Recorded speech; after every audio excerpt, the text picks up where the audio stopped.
There's a psycho piece of shit Egyptian American Muslim terrorist, okay, women and men talking in my head, making me black out while I'm driving. I want them sentenced to fucking death. Do you hear me? They're making me black out while I'm fucking driving.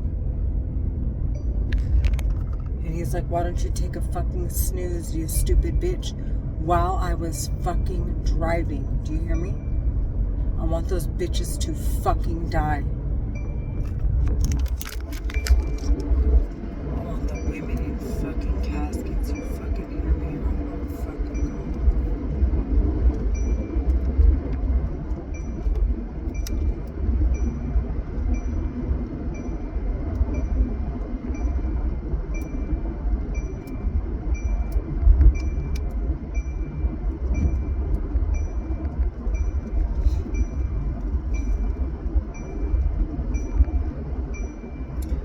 their kids turn 18 and start spending any of their terrorist money, they end up turning into terrorists and they will be sentenced to death. The bitches talking in my fucking head already know this. They know the U.S. government. I mean, we're talking about the U.S. government here. We're not talking about it's not a fucking game like the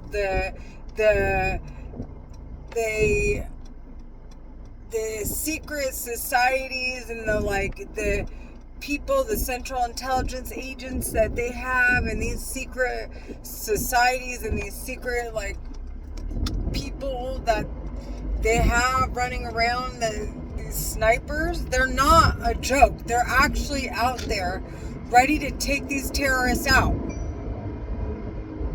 And these bitches are acting like it's nothing. I want to watch these bitches die. Honest to God, I don't fucking care. I don't give a shit. I'm explaining because I know the government's after them. I'm fucking done talking. I want to make it very clear while I'm here. Who the fuck doesn't want to save their life? Who the fuck wants to die? They're terrorists talking in my fucking head, making me nod off while I'm driving. They're talking in my head, and they're talking right now as I'm driving.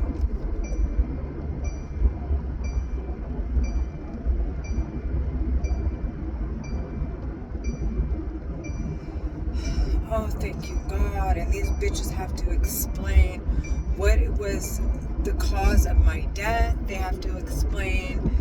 They have to find a reason to get back behind the weapon. They have to come up with all this shenanigans.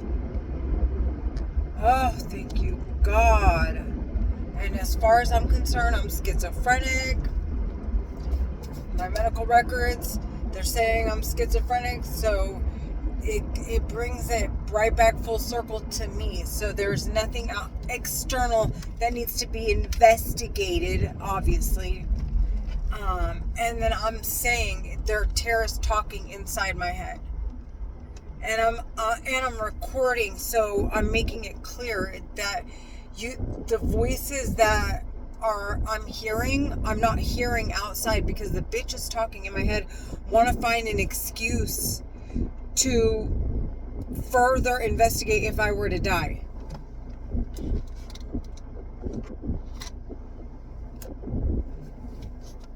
And then mind you, look at this, I don't know, yes, you can see it from here. Perfect. Look at this, and they keep laughing because I'm looking in the mirror right here. Look at the bald spots. They did that. And they kept saying, bald bitches, haha, you fucking bald bitch. Haha, scalp, scalp, scalp. They kept saying scalp, scalp, scalp.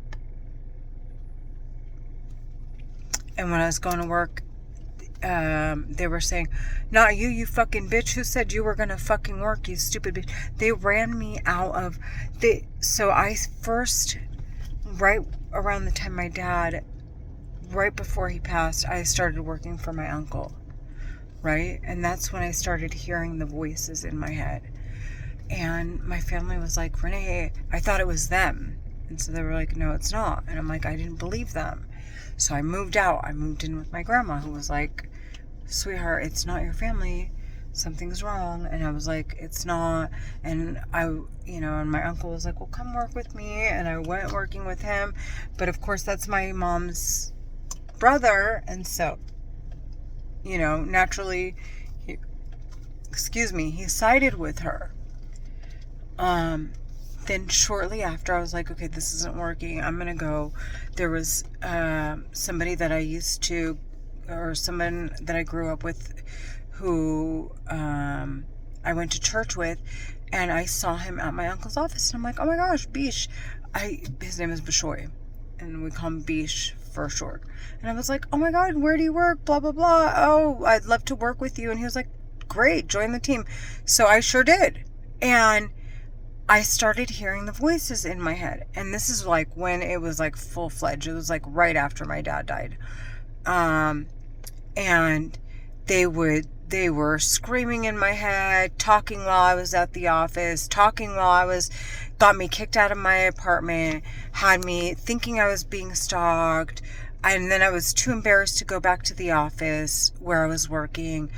And then for a year, I was like hiding in an apartment, thinking someone was stalking me. And they kept saying, not you, you fucking bitch, you're not gonna fucking work. And then when I started working again, my other uncle was like, come work with me, Renee. I know that you've been through a lot. Because they were like, she's experiencing psychosis, something's wrong with her, and they were worried about me. And so he was like, just come work with me. I got, plenty of leads. We'll work this out. So I said, okay, started working. And then the piece of shit in my head, one of them or several of them, they were like, no, you're not going to, basically you're not going to work. I want to cry right now.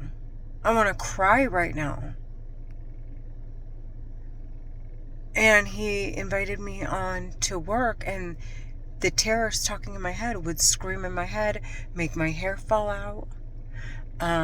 They would say, you're not going to work, make me nod off, call me a stupid whore, retard me while I'm on the phone, make me stutter, make me forget things so that I couldn't answer questions that I had the answer to in front of people that were asking me so that they wouldn't come back to me to look to me as somebody that was a reliable source. They're Egyptian American Muslim women terrorists. I want them sentenced to death. They're talking in my head. I want them to fucking die. You hear me? I want those bitches in fucking caskets.